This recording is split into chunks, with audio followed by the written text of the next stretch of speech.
I just want to show the team we have behind us here. These are all of our candidates that we have from right across the valley. People out from Chilliwack, from Abbotsford, right through, of course, from Surrey, here in Richmond, right through the whole area that have come out. And they've come out for the same reason that all of you are here. We want to see that our carbon tax be axed. We need to axe the carbon tax. I mean, there's 7 provinces right now out of 10 that are opposed to it.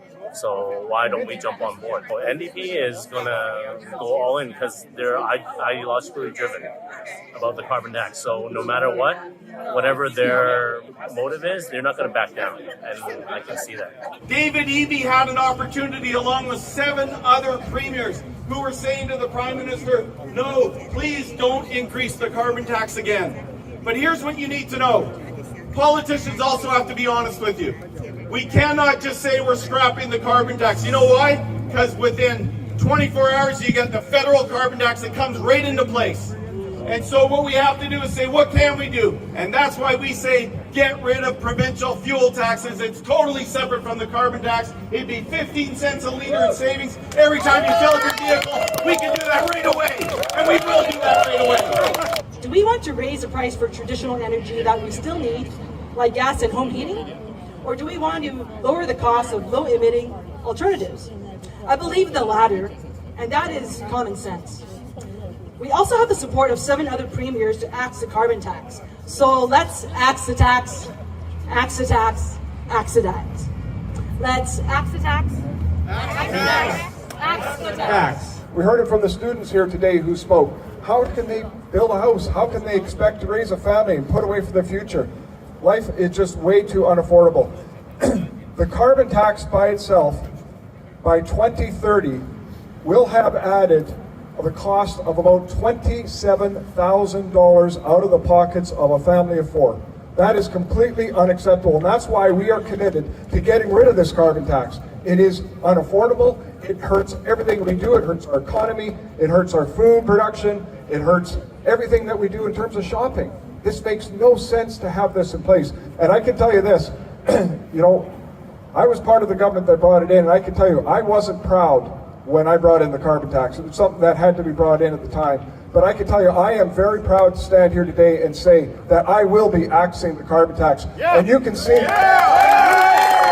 Because it is time that we get leadership in this province that makes not only promises that we can follow through on. And I also said this, and I've said this to Pierre Poilievre directly, that if Pierre becomes the next premier or Prime Minister of this country and follows through on his commitment to eliminate the federal carbon tax, the provincial carbon tax is gone too. Because we're not going to be the only jurisdiction with a carbon tax in this country. Initially, when I looked at the carbon tax, I thought, okay, consumption tax over income taxes.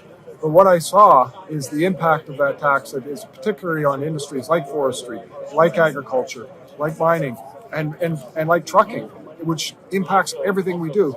In seeing that, I was like, I got very, very uncomfortable with this carbon tax being in place because it made us uncompetitive with other jurisdictions. And so unlike Kevin Falcon and the United Party, who says it was his proudest moment in government to introduce the carbon tax, I was actually looking at it from a perspective of, this just isn't working. I was actually not happy about it at the time, and I can tell you one of my proudest things I have right now is standing up and saying, we're going to get rid of this punitive tax. It makes no sense for British Columbians. So the Conservative Party of British Columbia, I can tell you, we are committed every day to being able to work with you, to be able to work with communities, to make sure that we can make life affordable, to make sure that we are addressing your concerns. Because you want to be able to buy a house, you want to be able to raise your children, you want to be able to make sure that you've got food on the table. Those are the priorities that we have as a government, and we will never forget that you are going to be at the center of every decision we make as the Conservative Party of British Columbia. Thanks again for coming out, everybody. It was great to be able to be here. And I'm going to pass this over to my good friend and colleague, Bruce Batman, to say a few words. Thank you very much. Ladies and gentlemen, the next Premier of British Columbia, John. So I got a few questions to ask you. Is the healthcare system any better? No! Is crime on the streets any better? No! Is anything any better? No! There's only one party that's within the ability to beat the NDP. We're within 5 points of doing that. There's only one party that said they would get rid of the carbon tax. Don't be fooled twice. That's the Conservative Party of British Columbia will axe the tax. A round of applause for John